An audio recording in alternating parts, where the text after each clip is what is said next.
Hi there, this is Michelle of Adapt TV. I'm here today with Ushi, a lad.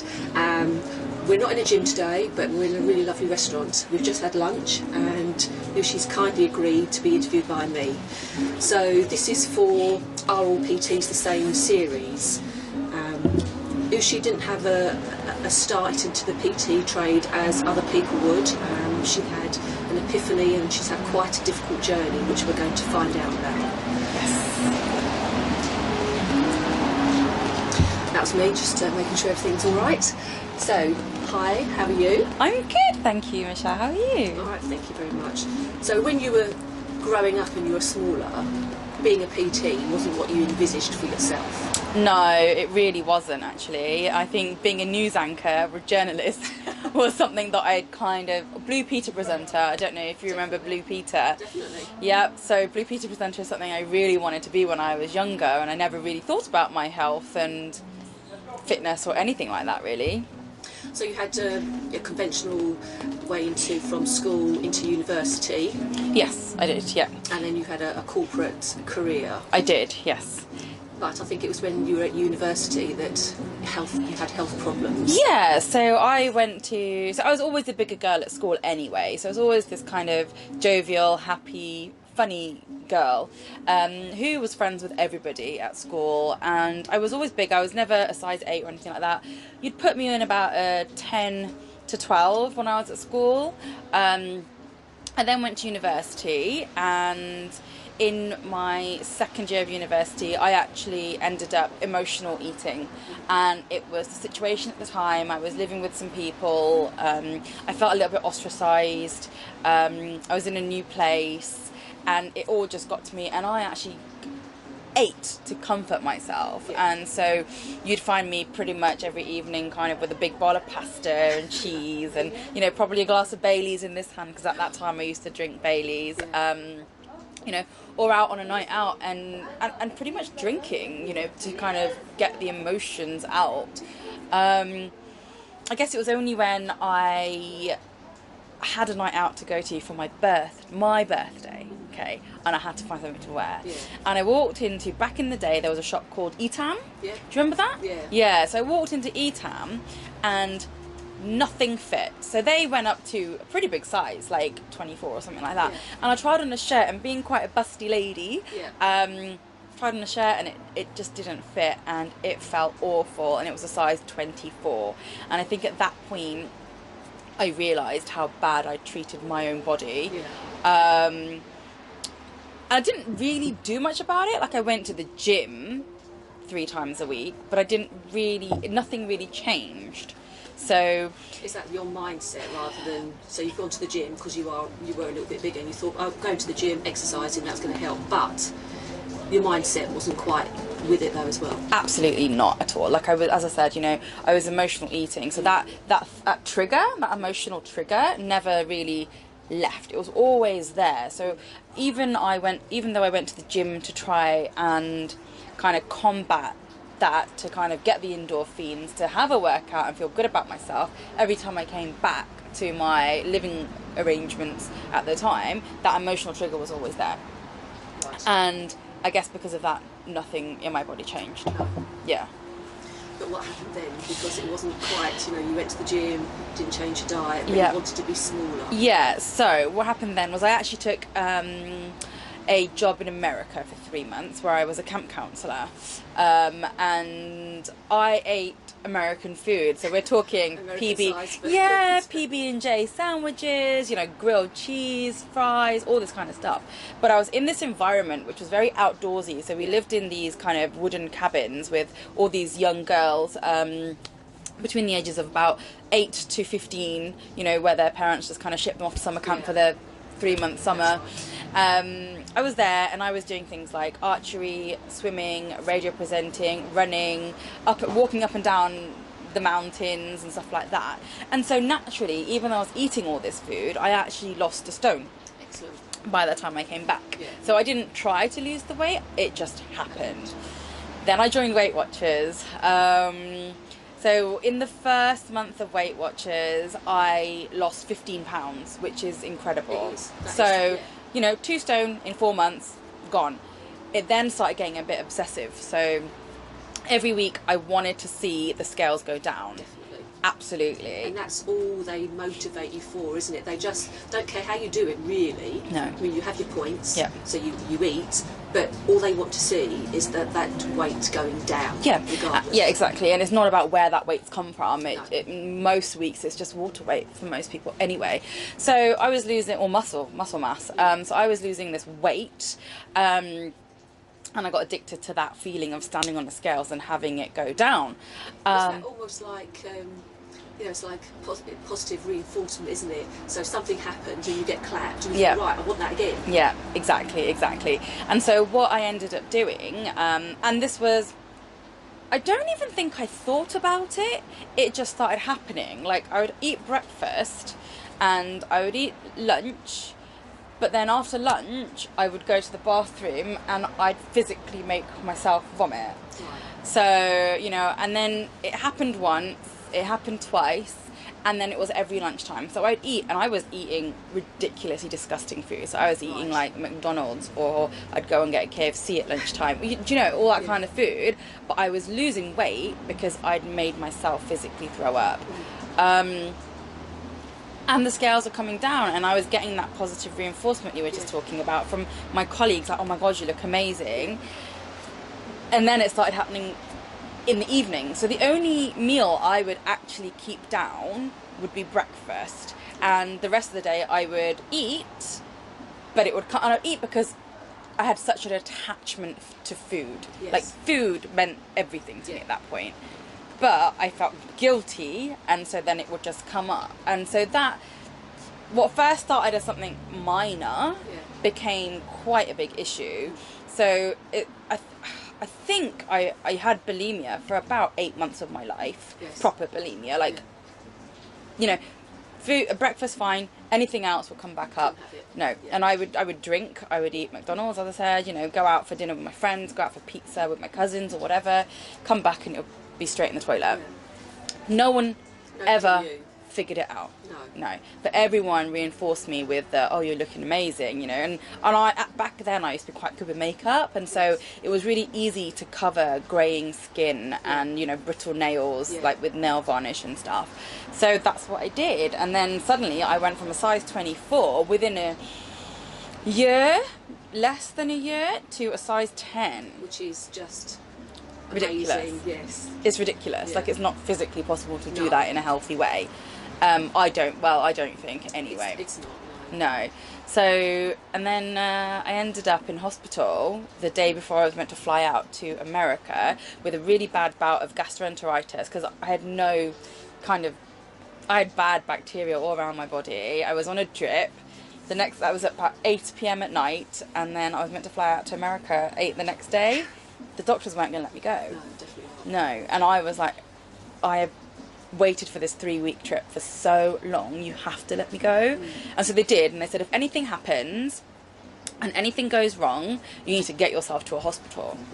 So all I can tell you, that 3-week holiday, as amazing as parts of it were, every time I put anything into my mouth, I had really bad diarrhea, just because of the bad bacteria that was in my gut from before. And then I ended up trying to eat, and not throwing up. I ended up with the worst cramps of my life down my legs in a hotel room one night, and I screamed the whole hotel down. And it was only then, and I was 24, it was only then that I realised that actually You were hurting yourself. I was hurting myself. Yeah. So people had tried to fix your body as such, but nobody'd actually tried to fix your mind, your mindset. Yeah, no, not at all. So what do you think that was your epiphany when you thought, that's it now, no more, I can't do this? No, it took No. another 10 years. That's amazing. It took another 10 years. So I was 24 at the time. 10 years? No, it took about another 6 to 7 years actually. And so I spent the next few years, I guess, going to the gym, attending classes, trying to look at my weight and all that kind of stuff. I did the Atkins, So once I started eating, so obviously I'd gone down to a 10. Once I started eating, I went up to an 18. Yeah. So again, it was that that trigger, that, oh my god, I'm big again. But that time I ended up doing the Atkins diet and working with a trainer who was pro high fat, low carb. Yeah. So is that the Atkins? No, that's I don't know which one it is. high fat, low carb. Yeah, so that diet, very pro that. So I was eating cream cheese for breakfast. I was eating smoked salmon with cream cheese at lunch. I was having cream cheese and pretty much everything, avocado and everything, butter in everything. Wow. My protein shakes would be mixed with full fat cream, and so it'd be like an ice cream dessert. It wasn't very nice. But I lost 14 pounds in a month on it. But again, got down to a size 12 and then went up to a size 14 as soon as I came off that, no, size 16 as soon as I came off that diet. And it was only then that I'd moved to my flat, which I bought, and, you know, found a community gym. So on a farm called Boxbell Fit. So I joined that gym and I just fell in love with it because nobody judged me. I could go to the classes, you know, the trainers would help me, and, you know, they were doing a challenge at the time, kind of the clean eating challenge. So then I learnt about clean eating foods. And it was only then, I would have been about 31 at the time, when I realised that actually the last 10 years of my life I have really treated my body badly. And I think my body knows that I've treated it badly because it wants to hold on to fat, which isn't fun. But and then I came across a trainer who I used to envy the people that worked with him because I saw him helping girls lift weights, and I'd never lifted a weight like bigger than 20 kilos in my life. These girls were lifting 60, 80, 100 kilos. And I was like, every week I'd come in and I'd look at what he was doing with these girls and I'd be like, I need to train with this man. So he was your inspiration? Yeah. And I got him to train me for about 1.5 years. And that's when my love for weightlifting came in. Right. Yeah. So you've had quite a difficult journey, but you've also experienced a lot of things that many people go through but don't know how to deal with it or how to get themselves out of it. Yeah, absolutely. But did you think that's driven you to become a personal trainer yourself? Absolutely. I think I empathise with people who, you know, are struggling, have maybe yo-yo dieted, you know, want to. So for me, the most important thing now is to be fit and healthy and have a long life. Yes. And I want to be able to, you know, I'm not young anymore, and I want to be able to go into my 60s and 70s and not have the aches and pains that I've seen the older generation have, like my parents and my aunts and uncles, you know. And especially being Asian, I don't think as a community we really concentrate on our health that much. You know, we're eating chapatis and we're eating curries and rice and there's ghee in everything, fried samosas, all that kind of stuff. I think as a community of like, or as a race, you know, health and fitness was never at the forefront, and so now it's really important to me. Definitely. I mean, you do say that about you know, how you eat, but that's also your culture, isn't it? It's very, very caring in that way. Is that you all are together. You know, food is at the forefront of your family. Absolutely. But I guess it's then how you deal with it yourself. You must be quite torn with having that on one side, all that beautiful food, sitting there with your family, and then wanting to be a certain way, certain shape, certain size. Yeah, I think maybe once upon a time I would have felt quite torn, but now it's all about balance. So, you know, I'm not a clean eater all the time. It's kind of, for me at the moment it's 70-30. I need to get it to 80-20. That's the goal. So, you know, if I want a samosa and I've had a good week training and I've had, you know, I will have it. And if I want to make a curry on a Friday night, I will. Like, I would rather do a make-in than a takeaway. Yes, definitely. So, yeah. So for your clients, what is your ethos for your clients? When they come to you, what do you offer them? What can you offer? So what I offer my clients is I offer them, because I empathise with my clients, so I train women in their 30s and 40s, and the goal of that is not to get them into a size 8, even if that is one of their, you know, aesthetic goals, fine, but the goal isn't to get them into a size 8, it isn't to, you know, get them to a certain number on the scale, it is to ensure that they are living a healthy, fulfilling life, they are healthy in themselves, they are putting themselves first finally, before helping others, and to be able to know that they are going to go into the future, you know, feeling strong, feeling fit, and feeling fabulous. You know, that's all I want. It's a lifestyle thing. So I work with my clients on kind of their mindset, their food as well. So I'll, you know, give them ideas on portion control. And obviously, being Asian, I do have a few Asian clients, so they want to know how they can fit that into their lifestyle as well. So doing like swap outs and swap ins and stuff like that. And just make sure that that health, fitness, and exercise is a part of everyday life rather than just something that they're tagging on. Because for me, I feel that if you're healthy in your body, you're healthy in your mind. Yes. And if you're healthy in your mind, you can do whatever. You can conquer the world. That's yeah, right, absolutely conquer the world. Yeah. So some of your clients also have young children. Yes. So you help to incorporate children into their I do. exercise as well. Yeah, I do. So for example, I have clients who've got children in like 5 to 10. I do a lot of postnatal training as well.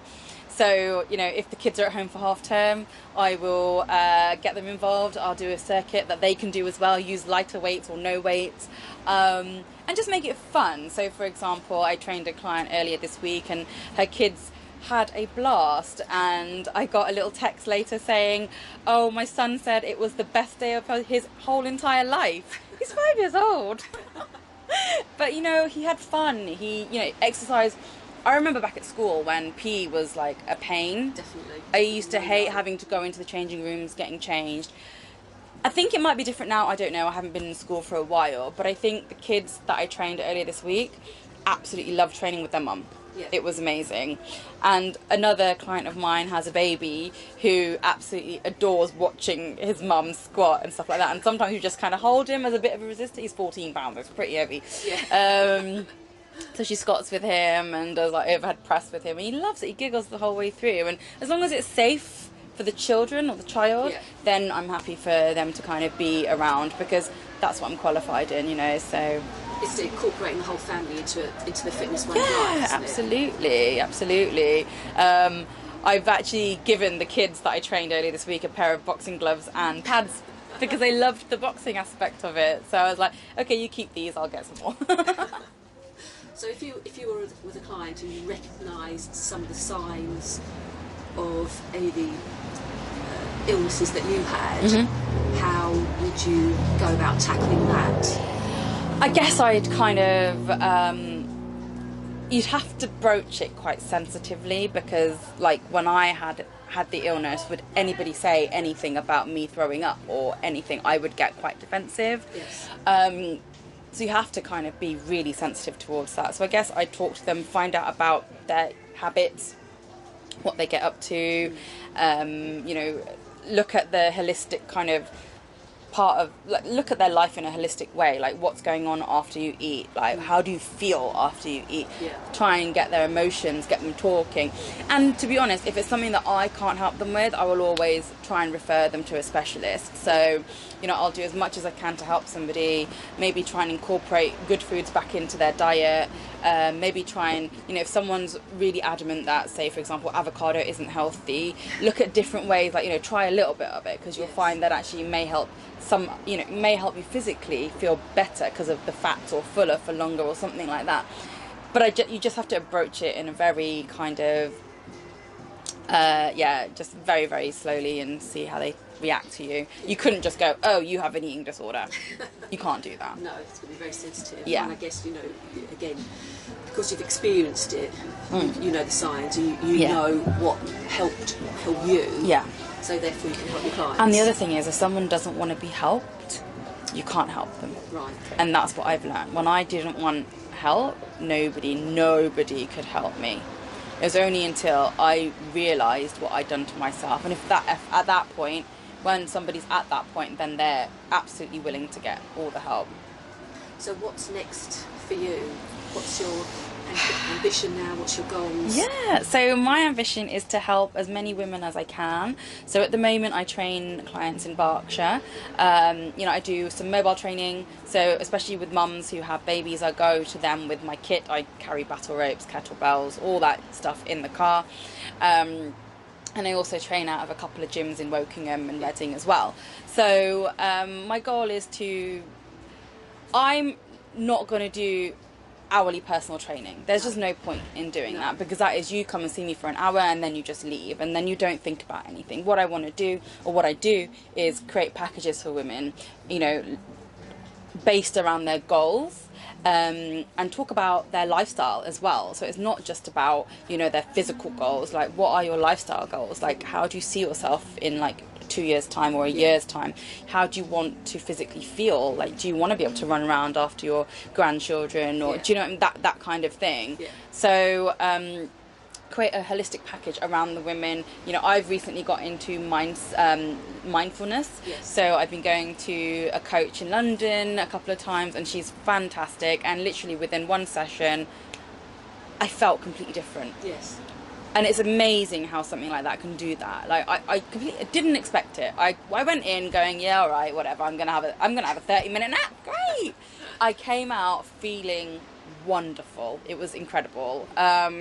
So, you know, I've started doing mindfulness, so I'd introduce that to people. Maybe look at kind of, you know, you don't have to lift the weights, you don't have to do this, but let's do it a different way. Maybe yoga's your thing, maybe Pilates is your thing. I can help you find your thing. You know, maybe you just want to hit me, you know, with on the boxing gloves, on punch bags, whatever. Maybe you just want to do a bit of boxing, get some aggression out. But look at that and work with people rather than just go, here's a plan and do it. I also want to own my own gym at some point, so a nice little studio, personal training studio.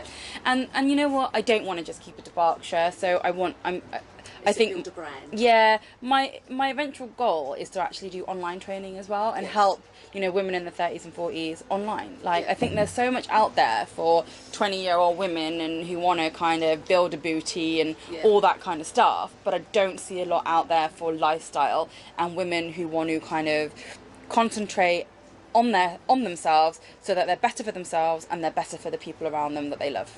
That's brilliant. Thanks so much. It's been a pleasure talking to you today. Thank you.